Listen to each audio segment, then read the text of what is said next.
the law is clear. Yes, Judy. That talking about essential services. Let me read.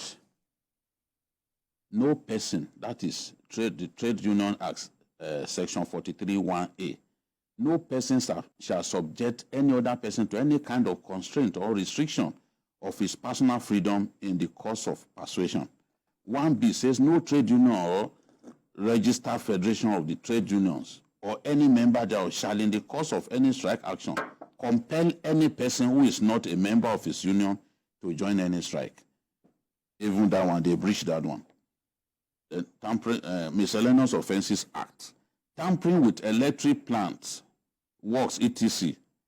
Any person who unlawfully disconnects, removes, damages, tampers, meddles with, or in any way whatsoever interferes with any plant, works, cables, wire, or assembly of wires designed or used for transforming or converting electricity shall be guilty of an offense and liable on conviction to be sentenced to imprisonment for life.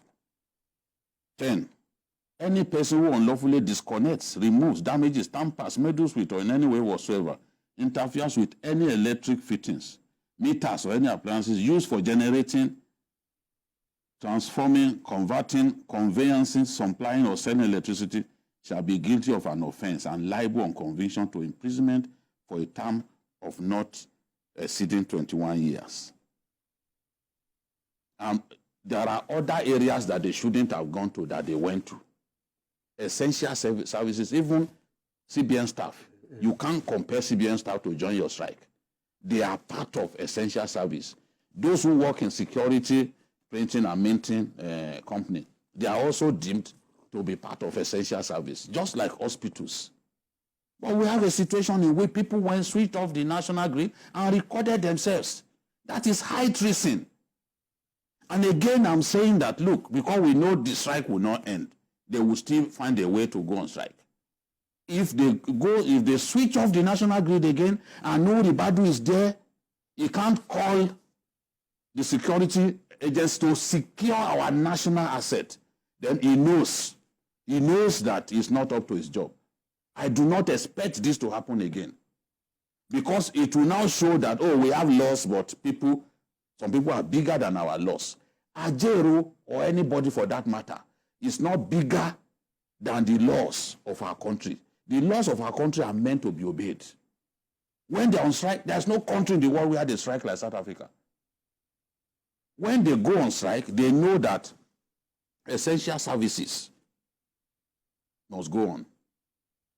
And what they've designed is, when there is dispute in respect of essential services in South Africa, they are dealt with by arbitration so that they can be speedily resolved, because they don't want a situation in which people on essential services will then go on strike. Mm-hmm. So whatever we have to do, there are lessons from this. And the lesson is nobody should be permitted, allowed to get close to switching off the national grid. I'm not saying don't go on strike. Go on strike. I'm not saying don't ask for minimum wage that is far bigger than what you have now. I support it.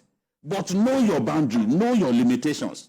Because if we permit this sort of thing to happen, then we are a country, we are moving into the Obesian state of nature, where people can do what they like and get away with it. We can't run a country in that manner, where government will fold its arms and watch people do things that the law says they should not do. No, we can't have that. We can't have that. People can't behave just the way they like because they are unionists. So we keep our national grid, we now put it in the hands of unionists who can come at any time and switch off because they got away with it under President Buhari. We saw Oshomole do strikes in this country.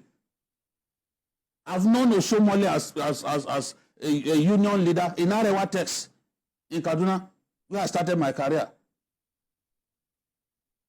Oshomole rose to become the president of the NLC. Yes. He fought Obasanjo on some occasions. You can accuse him that he was chumming with them later on. But he led this country to successful national strikes. But he never went as far as switching off the national grid. Let people fact check me. And you cannot say Oshomole is not stubborn. You can't. Till tomorrow, he remains a stubborn person. But stubbornness, especially when you want to attain a goal, must be aligned with common sense.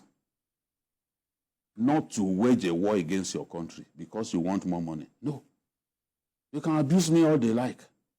But let them tell me one country, whether it's in America, where we regard as the kings of democracy, where somebody will have the audacity to go and switch off